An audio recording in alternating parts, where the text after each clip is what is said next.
Every night, an old woman sits alone on a park bench, no matter the weather. The sheriff grows suspicious, convinced she's hiding something.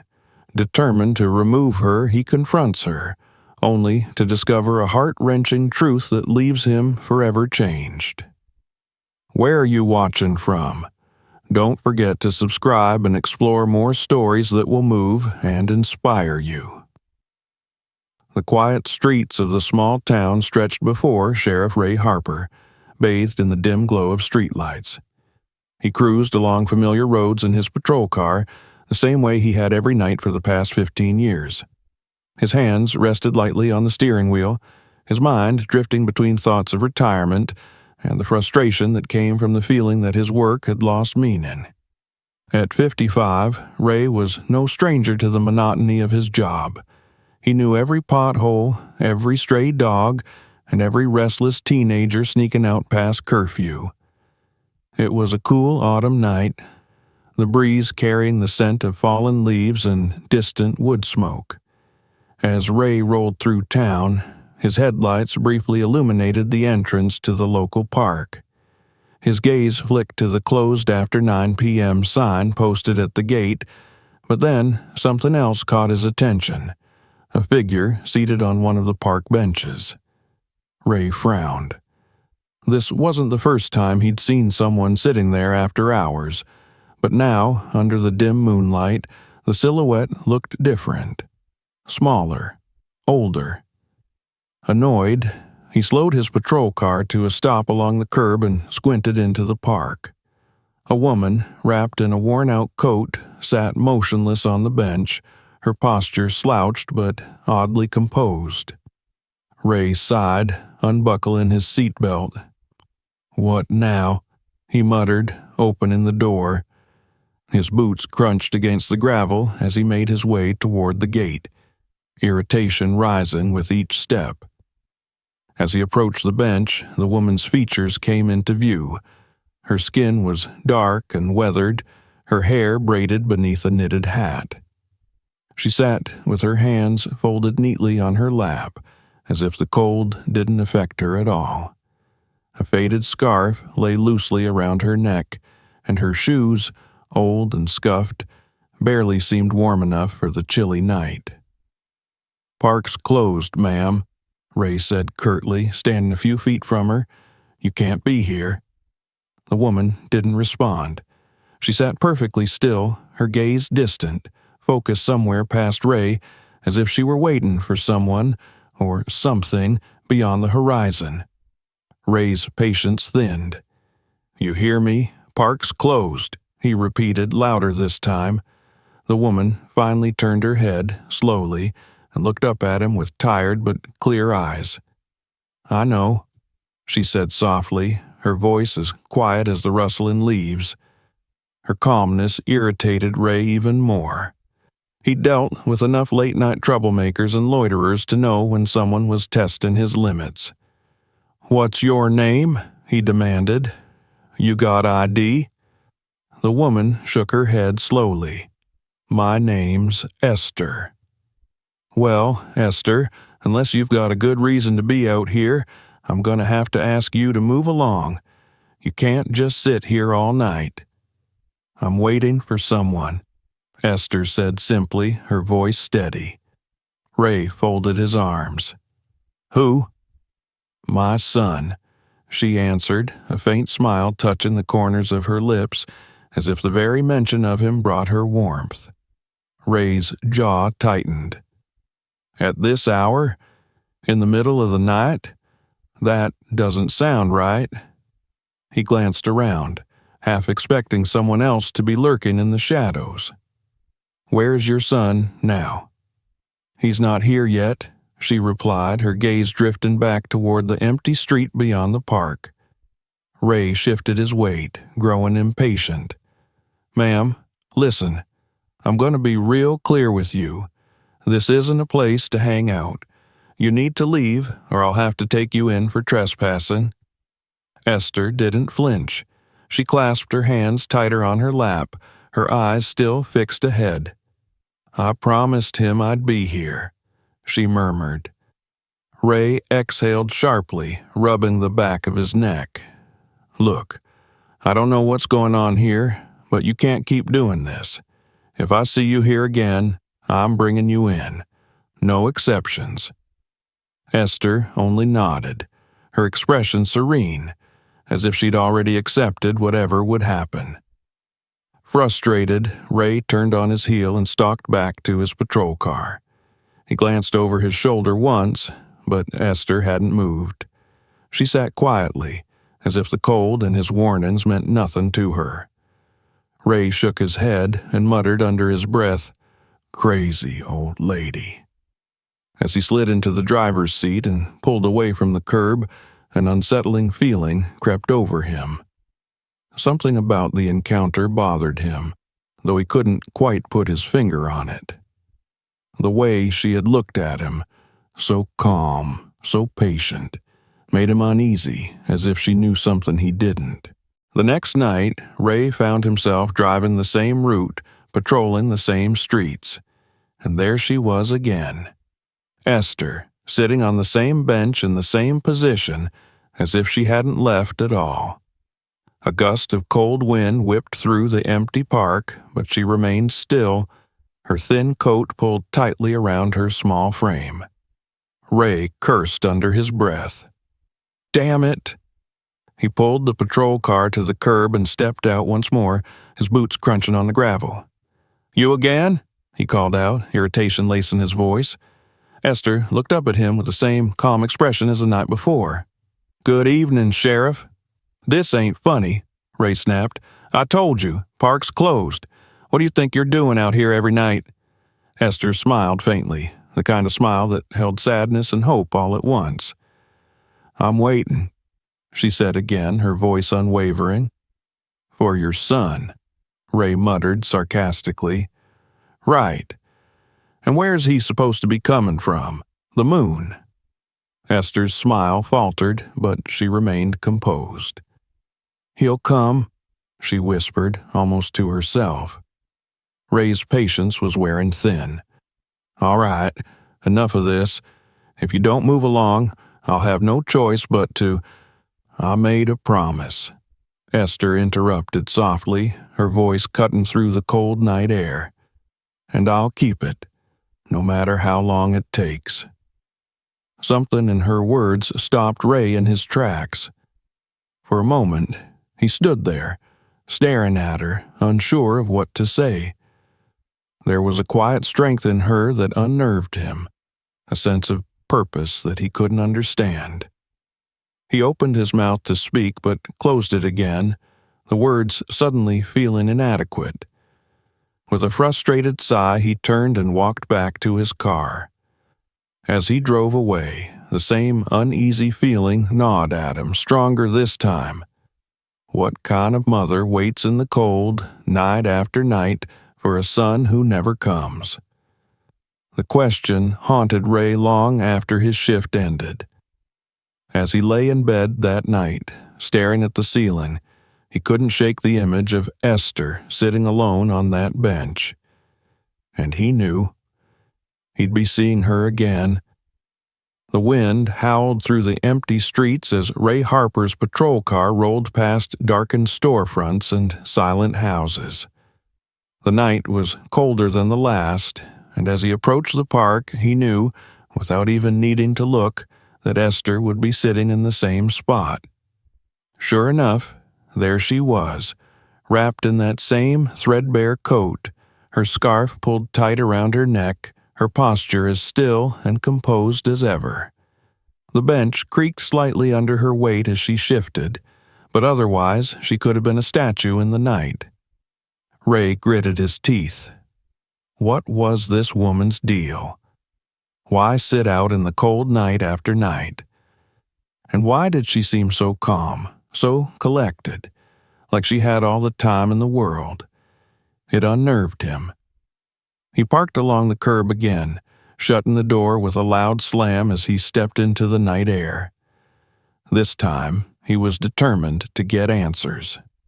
"All right, lady," he barked, marching toward her. "This has got to stop.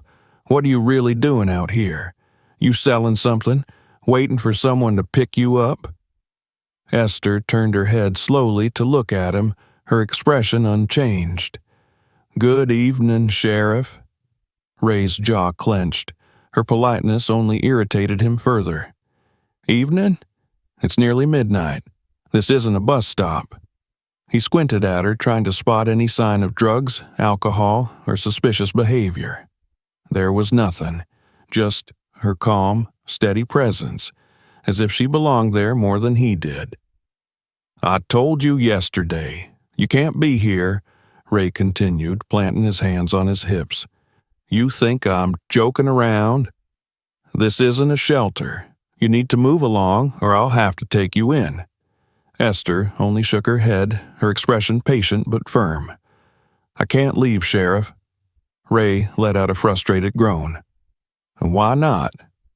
"Because I promised my son," she said quietly. "I told him I'd be here when he came back." Ray narrowed his eyes. "You keep saying that, but where is he, huh? If he hasn't shown up by now, what makes you think he ever will?" Esther lowered her gaze, folding her hands neatly on her lap. "Because he promised me, too." Ray stared at her, frustration building in his chest. Something about her certainty, her quiet, unwavering faith, stirred an uncomfortable feeling inside him. He knew better than to get caught up in someone else's delusions. And yet, there was a sadness in her voice that gnawed at him. "Lady, you can't sit out here every night," Ray said, softer this time but still firm. "What are you waiting for? A miracle?" Esther gave him a small, knowing smile, but said nothing. Ray cursed under his breath. "I don't get it. You don't seem drunk, you're not high, and you're too old to be pulling some kind of scam. So why the hell are you doing this?" Esther adjusted her scarf against the cold breeze. "Some promises are worth keeping, Sheriff, no matter how long it takes." Ray felt the knot of frustration tighten in his chest. "You know what? Fine. Sit here all night if you want, but don't say I didn't warn you when you catch pneumonia." He turned sharply and walked back to his patrol car, slamming the door behind him. For a moment, he sat behind the wheel, glaring out at the empty park and the lonely figure on the bench. Something about her presence gnawed at him, like a splinter lodged too deep to reach. Why was she so damn stubborn? And why did he care? Ray drummed his fingers on the steering wheel, debating whether to call in backup or leave her alone, but the idea of someone else arresting her felt wrong. Something in him didn't want anyone else touching this situation. As the wind picked up, Ray glanced back toward the bench. Esther sat unmoving, as if she were immune to the cold, her eyes locked on the distant horizon as though waiting for the sunrise, or something beyond it. The next night, Ray found himself drawn back to the same spot. It was becoming a routine, and he hated that. It made him feel as if she were getting under his skin, something he had sworn never to let anyone do again. When he arrived, there she was, just as he'd expected. The chill in the air was worse this time, and frost glimmered on the grass. But Esther didn't seem to notice. "You're out of your mind, you know that?" Ray called as he approached her again. Esther looked up and smiled warmly. "Good evening, Sheriff." Ray shook his head, exasperated. "It's freezing out here. Do you have any idea how dangerous it is to sit out all night like this? You could die out here." Esther gave a small shrug. "I'll be all right." Ray scowled. "This isn't a game, lady. You've been out here every night for what? Days? Weeks? What's really going on? You hiding from something? Running from someone?" Esther's smile faded, replaced by a quiet sadness. "I'm not hiding, Sheriff. I'm waiting." Ray sat down on the edge of the bench, more out of frustration than kindness. "Waiting for what, exactly? You keep saying it's your son, but where is he? What kind of person makes his mother wait out here every night?" Esther's hands trembled slightly, but her voice remained steady. "He didn't have a choice." Ray frowned. "What do you mean?" Esther hesitated for a long moment, as if weighing whether or not to share the truth. Finally, she whispered, "He was taken from me 20 years ago." Ray blinked, caught off guard. "Taken? What do you mean, taken?" Esther exhaled slowly, her breath visible in the cold air. "He was arrested, wrongfully accused. They locked him away for something he didn't do." Ray felt a cold chill settle in his bones, one that had nothing to do with the weather. "And you think he's getting out soon?" Esther nodded. "He promised me. He said, 'Mama, when I come home, I'll find you in our park.' So I'm here, waiting." Ray stared at her, his mind racing. Something about her story didn't sit right, but it also didn't feel like a lie. "Why now?" he asked quietly. Why would he be getting out after 20 years? Esther's eyes shimmered with unshed tears. "Because the truth always finds a way, Sheriff. It just takes time." Ray sat in stunned silence, his earlier frustration fading into something far more unsettling, an uncomfortable empathy he didn't want to feel. He rose abruptly, brushing the frost from his sleeves. "Look, I don't know what's going on here, but this can't keep up. You'll get yourself killed waiting like this." Esther smiled gently. "Some things are worth waiting for." Ray shook his head, exasperated but unwilling to argue any more. "You're impossible," he muttered. As he walked back to his patrol car, Ray couldn't help but glance over his shoulder one last time. Esther sat perfectly still, her gaze fixed ahead, as though she saw something on the horizon that no one else could. And for the first time in years, Ray felt the smallest flicker of doubt. Not about her, but about himself. Why did her story feel so real? And why couldn't he shake the feeling that she was telling the truth? Ray climbed into his patrol car and drove off into the cold night, but Esther's quiet presence followed him like a shadow. He had a sinking feeling that he'd be seeing her again. And next time, things wouldn't be so simple. The wind carried the chill of winter as Sheriff Ray Harper drove his patrol car through the quiet streets, the heater blasting against the cold that had settled deep in his bones. His mind was restless, swirling with thoughts of the strange woman waiting in the park night after night. Something about her story haunted him. He didn't want to care. He wasn't supposed to care, but he couldn't shake the image of her sitting in the cold, waiting for a son who might never come. When Ray pulled up to the park that night, the temperature had dropped dangerously low. Frost coated the benches, and the leaves crunched underfoot as he stepped out of the car. The sight of Esther, huddled on the same bench, filled him with both frustration and guilt. She looked smaller tonight, as if the cold had shrunken her. Her coat, thin and worn, offered little protection against the biting wind. Ray cursed under his breath and marched toward her. "You're going to freeze to death out here," he barked, more sharply than he intended.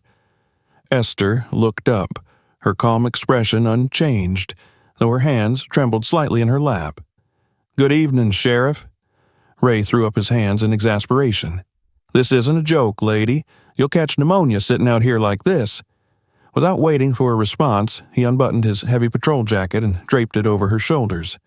Esther looked at him in quiet surprise, the faintest trace of gratitude in her eyes, though she said nothing. Ray sat down heavily on the bench beside her, his breath fogging in the cold air. "All right," he muttered. "You win. I'll sit here with you. But if you're not going to talk, then we'll both freeze." Esther smiled softly, pulling the jacket tighter around her shoulders. "Thank you, Sheriff." For a moment, they sat in silence, the only sound the rustling of leaves blown by the wind. Ray shifted uncomfortably, glancing sideways at Esther. "Why?" he asked quietly. "Why do you keep doing this?" Esther's hands stilled on her lap. She seemed to be gathering her thoughts, deciding whether or not to trust him with the truth. After a long pause, she spoke in a voice barely above a whisper. "My son's name is Michael," she began. "He was arrested 20 years ago for a crime he didn't commit." Ray leaned back, crossing his arms over his chest. "Go on." "They said he robbed a store," Esther continued, her voice steady despite the tremor in her hands. "They had witnesses who claimed they saw him. But Michael was with me that night. We were at home. I knew he didn't do it." Ray frowned. "So, how did they pin it on him?" Esther's gaze dropped to her hands. "There were no lawyers willing to fight for us. And the witnesses, they were lying. But who was going to believe a poor black kid's word over theirs?" Ray felt a knot form in his stomach, but he pushed the feeling aside. That's rough," he muttered, unsure of what else to say. Esther smiled sadly. "He told me not to worry. He promised me he'd come back, no matter how long it took.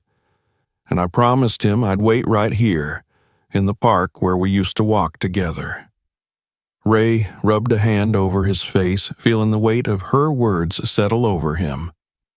20 years, he whispered. "You've been waiting that long?" Esther nodded.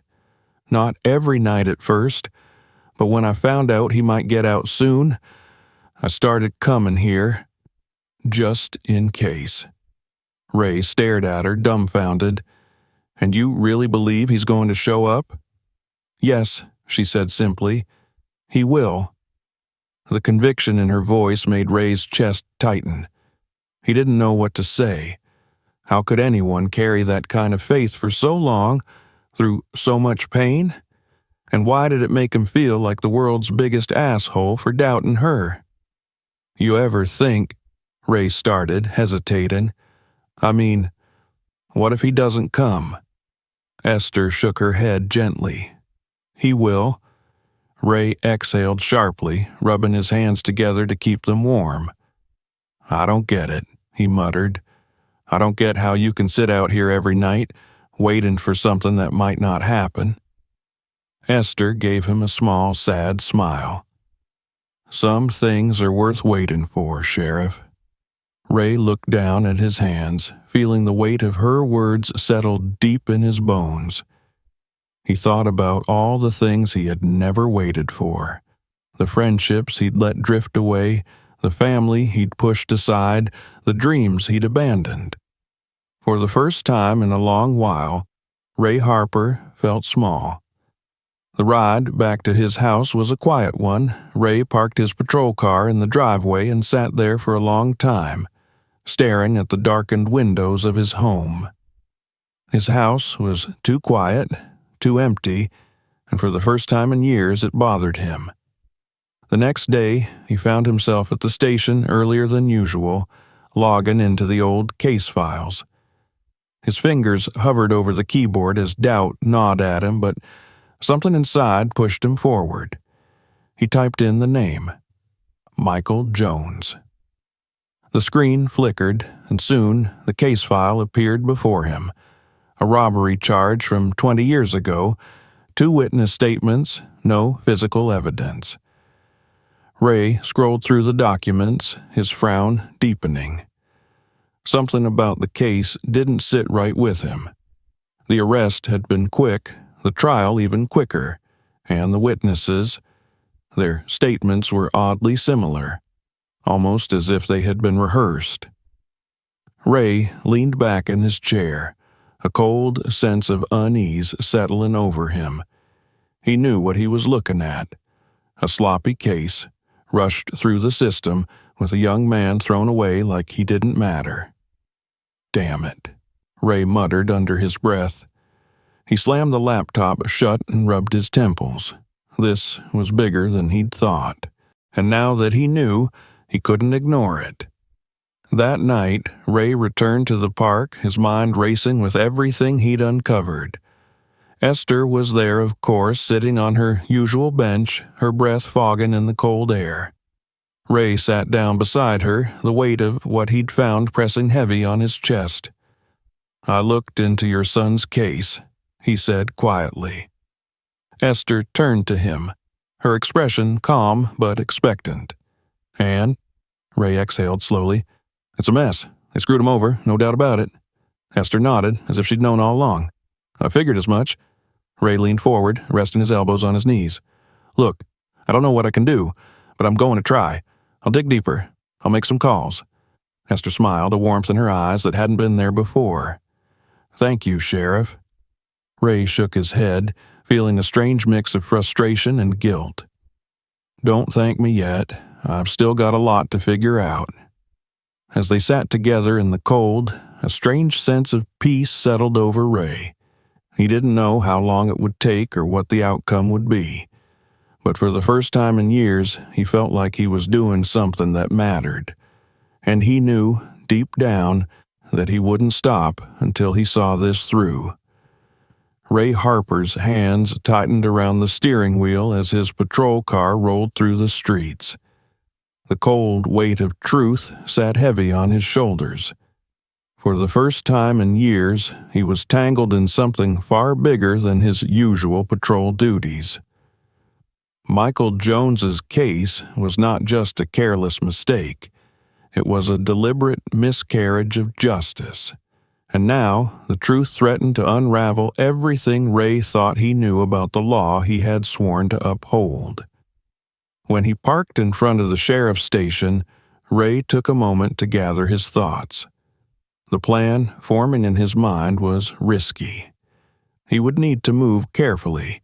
He'd be poking into old wounds, calling out past mistakes his colleagues would prefer buried.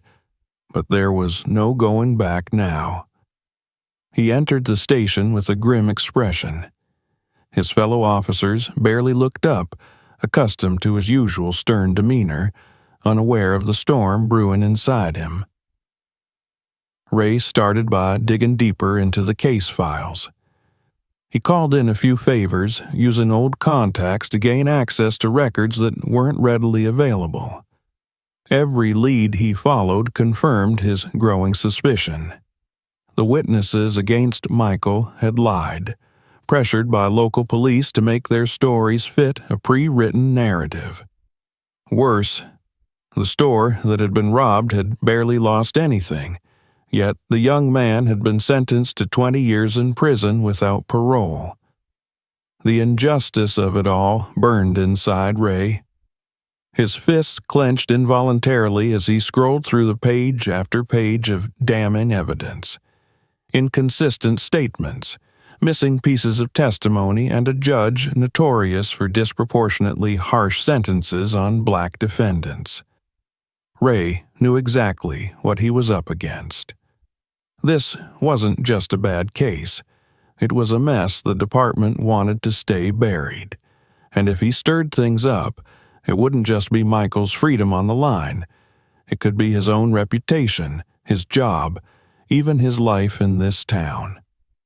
The moment he tried to request a formal review of the case, the resistance hit hard. His captain summoned him into his office that same afternoon, slamming the door shut behind them. "What the hell do you think you're doing, Harper?" Captain Jenkins growled, glaring at Ray from across the desk. Ray crossed his arms, standing his ground. "I'm looking into an old case. The Jones robbery from 20 years ago." Jenkins scoffed, leaning back in his chair. "That case is dead and buried, Ray. There's no reason to go poking around in it now." "There's every reason," Ray shot back. "It's clear as day. Michael Jones was framed." The captain's expression darkened. "You're treading dangerous ground here. You reopen that case, and you're going to drag this whole department through the mud." Ray clenched his fists, his knuckles white. So what? We're supposed to just let an innocent man rot in prison? Jenkins slammed his hand on the desk. Watch yourself, Harper. You're not a crusader. You're a sheriff. Your job is to keep the peace, not stir up trouble. Ray stared him down, his jaw tight. Keeping the peace isn't the same as doing nothing. If we don't fix this, then what the hell are we doing here? The captain's eyes narrowed. This isn't your fight. Leave it alone, Ray. But Ray knew he couldn't. Not now. Not after everything he'd uncovered. That night, as he patrolled the quiet streets, Ray found himself driving back to the park. The wind was brutal, slicing through the trees and rattling the bare branches overhead.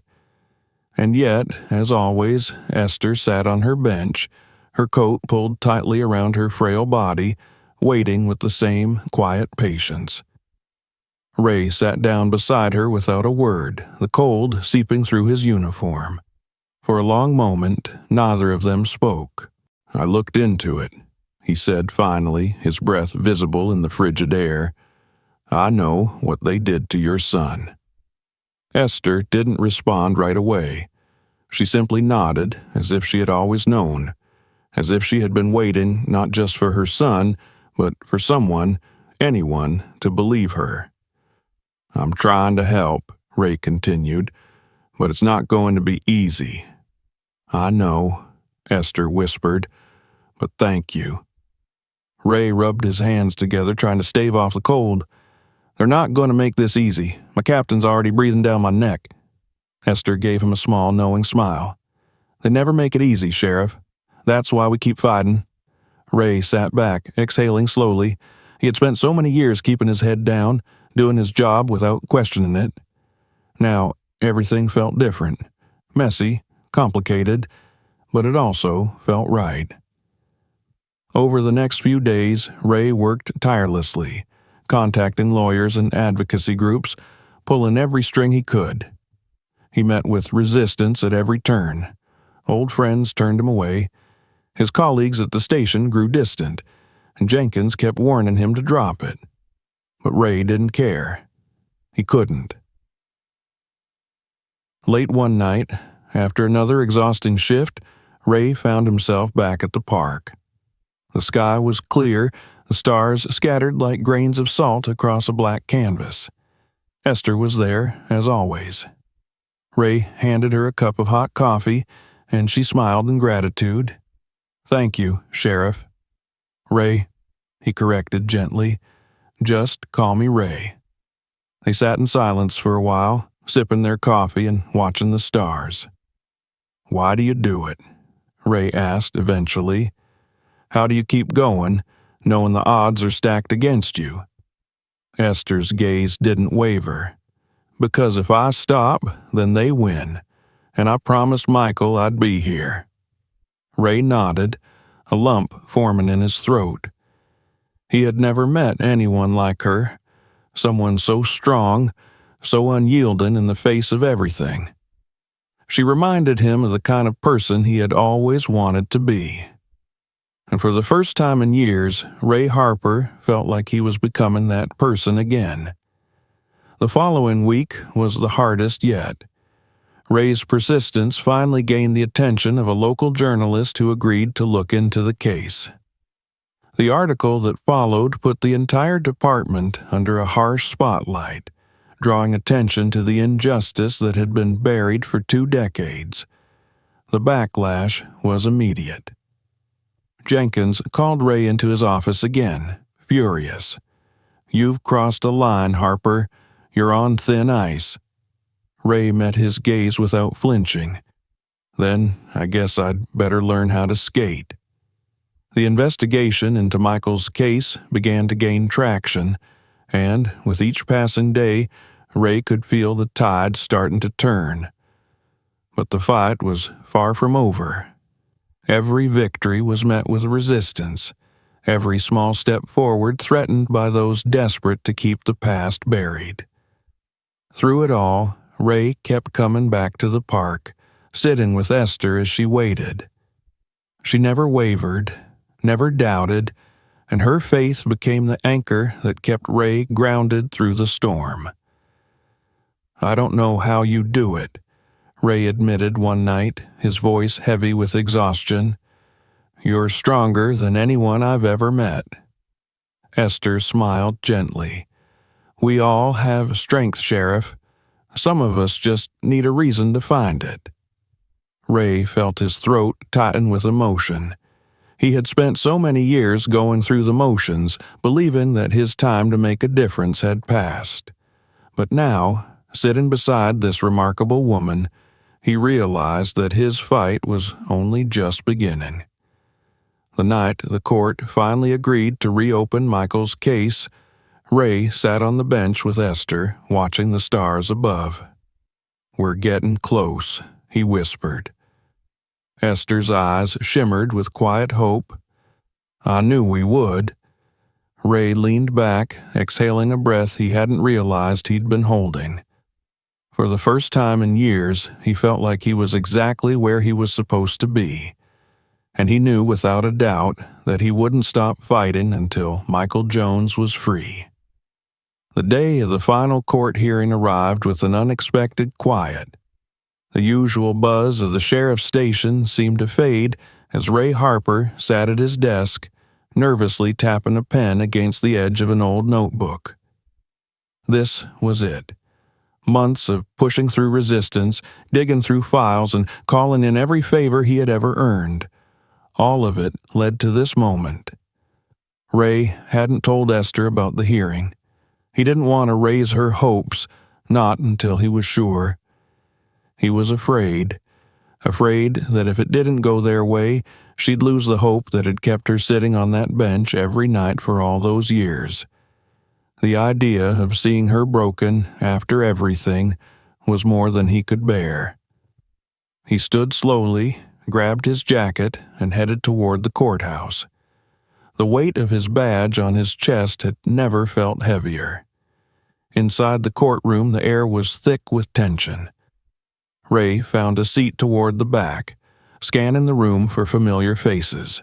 There were a few reporters present, the same ones who had followed the case since it was reopened, but most of the attendees were strangers, just spectators waiting for the outcome of a story they barely knew. Then they brought Michael Jones into the room. Ray's heart sank as he saw the young man in person for the first time. Michael looked tired, worn down by years of imprisonment, his shoulders hunched under the weight of everything life had thrown at him. But his eyes carried the same quiet determination Ray had seen in Esther's. It was a look of someone who had been fighting for too long but refused to give up. The judge took her seat, and the proceedings began.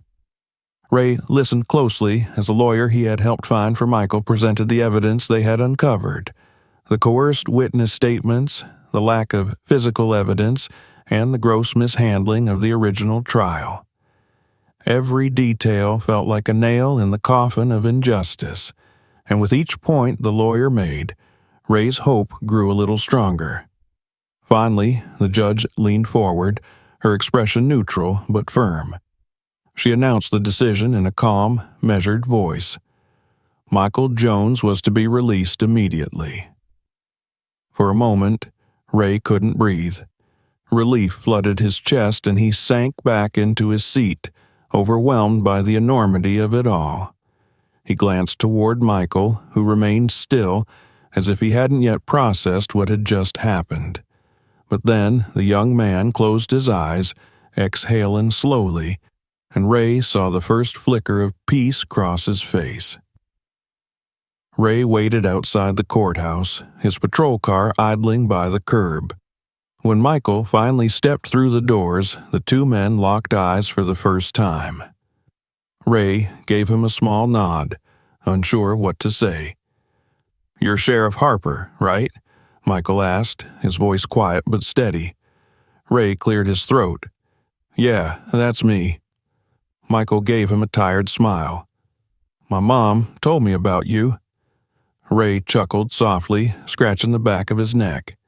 "I bet she did." They stood there for a moment in silence, the weight of everything that had happened hanging in the air between them. "Come on," Ray said finally, gesturing toward the patrol car. "There's someone waiting for you." The ride to the park was quiet, the two men lost in their own thoughts. Ray stole glances at Michael from the corner of his eye, noticing the way the young man seemed to relax the closer they got. It was as if, after all these years, he was finally heading toward something real, something that belonged to him. When they pulled up to the park, Ray saw Esther sitting on her usual bench, her coat wrapped tightly around her. The sight of her waiting, just as she had every night, made Ray's throat tighten. He turned to Michael, who sat motionless in the passenger seat, his eyes locked on the figure of his mother. "You ready?" Ray asked softly. Michael nodded, his hands trembling slightly as he opened the door and stepped out into the cold. Ray watched from a distance as Michael slowly approached the bench. Esther looked up, her expression softening the moment she saw him. "Mom," Michael whispered, his voice breaking. Esther rose to her feet, tears streaming down her face as she pulled her son into a tight embrace. They held each other for what felt like forever, the years of separation melting away in that single moment. Ray stood by his car, his chest tight with emotion. He had seen countless reunions in his career, but none like this. This was something else, something sacred. And for the first time in a long time, Ray allowed himself to feel it. He wiped his eyes with the back of his hand, muttering under his breath, "Damn dust." Michael and Esther sat down on the bench together, their hands intertwined, as if neither of them ever intended to let go again. Ray gave them their space, leaning against his car and watching as the scene unfolded like a long-awaited sunrise. After a while, Esther looked up and gave Ray a small, grateful smile. He returned it with a nod, feeling a warmth spread through him that he hadn't known he needed. Michael turned toward Ray, his voice filled with gratitude. "Thank you for everything." Ray shook his head. "You don't need to thank me, kid. Your mom's the real hero here. I just followed her lead." Esther laughed softly, brushing tears from her cheeks. "He's stubborn, this one. But I knew you'd come through, Sheriff." Ray grinned, the tension in his chest finally easing. "Yeah, well, I guess I've got a thing for lost causes." Michael and Esther exchanged a look, their bond unbreakable, forged by years of hope and endurance. And as Ray stood there, watching them, he realized that this was what he had been searching for all along, a sense of purpose, a reason to believe in something again. Later, as the three of them sat together on the bench, Ray felt a quiet peace settle over him. The cold no longer bit at his skin, and the night no longer felt so empty. "We're going to be okay now," Esther whispered, squeezing her son's hand. Michael smiled, resting his head on her shoulder. "Yeah, Mom, we are." Ray leaned back, looking up at the stars scattered across the night sky. The darkness didn't feel so heavy anymore. For the first time in years, Ray felt like he was exactly where he was supposed to be. And he knew without a doubt that this was only the beginning. The air was crisp and still as Ray Harper pulled his patrol car into the driveway of Esther and Michael's modest home. The town seemed quieter than usual, almost as if the weight that had rested on it for years had finally lifted. Ray parked and stepped out, carrying a bag of groceries in one hand. The early morning light bathed the streets in a soft glow, promising a new day.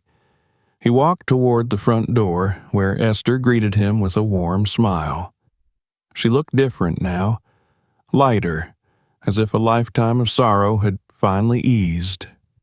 Michael's presence had breathed life back into her. "Morning, Sheriff," Esther said, opening the door wide. "Mornin'," Ray replied with a small grin. "I told you, just call me Ray." Esther chuckled. "Old habits, Ray. Come on in." Inside, the home felt cozy, though the furniture was worn and the walls carried the signs of years gone by. Ray set the groceries on the small kitchen table where Michael sat, finishing his breakfast. He looked more relaxed now, his shoulders no longer weighed down by invisible burdens. "Hey, Ray," Michael greeted with a smile. "Thanks for stopping by." "Wouldn't miss it," Ray replied, taking a seat at the table. He glanced at the clock on the wall. "How's the job search going?" Michael gave a small shrug. "It's a work in progress. Not a lot of people eager to hire someone with my kind of record."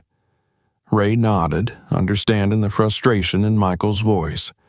"We'll figure it out. There are people in town who owe me a favor or two. We'll get you back on your feet." Esther poured Ray a cup of coffee and sat down across from him. "We've made it this far," she said with quiet determination.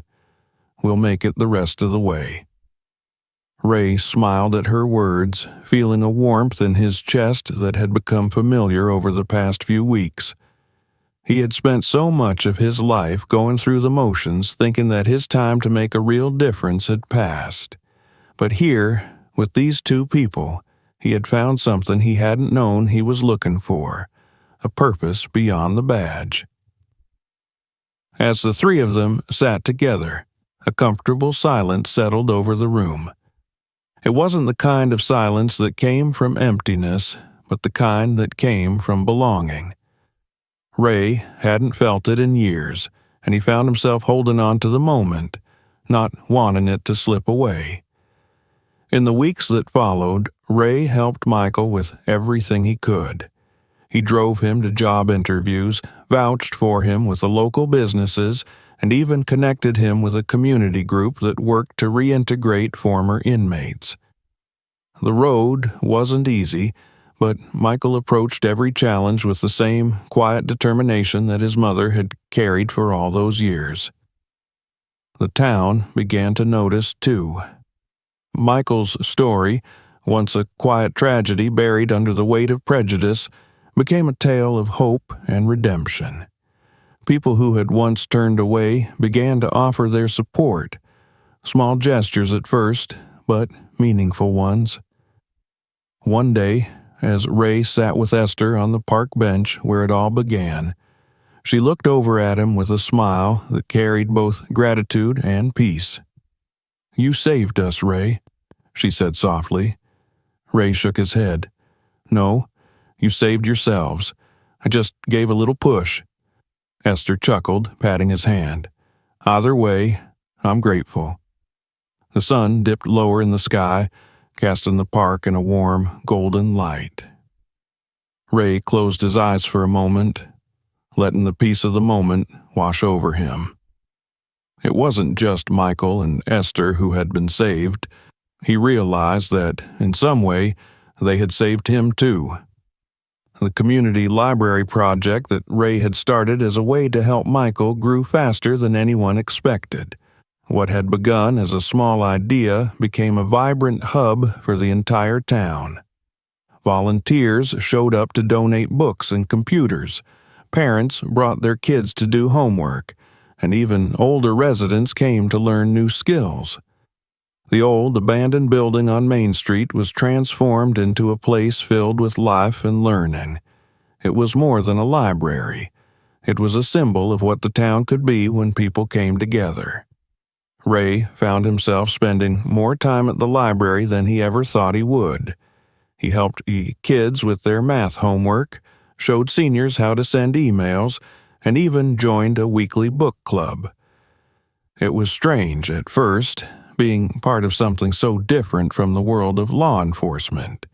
But Ray discovered that it gave him something policing never had: a sense of belonging, a chance to build instead of just enforce. Michael became a regular fixture at the library as well. He tutored kids in science, sharing his dream of one day becoming an engineer. His presence in the community slowly began to change how people saw him, not as a man who had been in prison, but as someone with a future. One crisp evening, as Ray locked up the library for the night, he saw Michael waiting by the door with a smile. "Need a ride home?" Ray asked. Michael shook his head. "Nah, I just wanted to say thanks." Ray raised an eyebrow. "For what?" "For everything," Michael replied. "You gave me a second chance. I wouldn't be here without you." Ray's throat tightened, and he looked away for a moment, blinking back the emotion welling in his eyes. "Hell, kid," Ray muttered. "I think you've done more for me than I ever did for you." Michael smiled knowingly. "Maybe we saved each other." Ray gave a small nod, feeling a deep sense of contentment settle in his chest. The future looked bright, not just for Michael and Esther, but for him too. And for the first time in years, Ray Harper knew that he wasn't just patrolling the streets of a town. He was part of a community, one that had grown stronger because they had fought for it together. The seasons shifted, and life continued to move forward. Ray spent more and more time with Esther and Michael, becoming a part of their family in a way that felt natural, inevitable. On quiet evenings, they'd sit on the same bench where Esther had waited all those nights, watching the sun set over the park, knowing that they had found something worth holding on to. The weight that had once dragged Ray down was gone, replaced by a lightness he hadn't known in years. His badge no longer felt like a burden. It was a reminder of the choices he had made, the people he had helped, and the life he had found along the way. As the sun dipped below the horizon, Ray leaned back on the bench, a small smile tugging at his lips. He glanced over at Esther and Michael, sitting side by side, their bond unbreakable. For the first time in a long time, Ray Harper felt truly at peace. And he knew without a doubt that this was just the beginning of something good. Thank you for watching.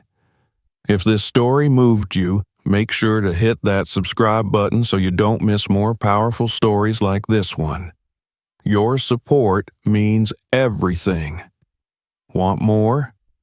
Check out the next video. We've got another story waiting to inspire you.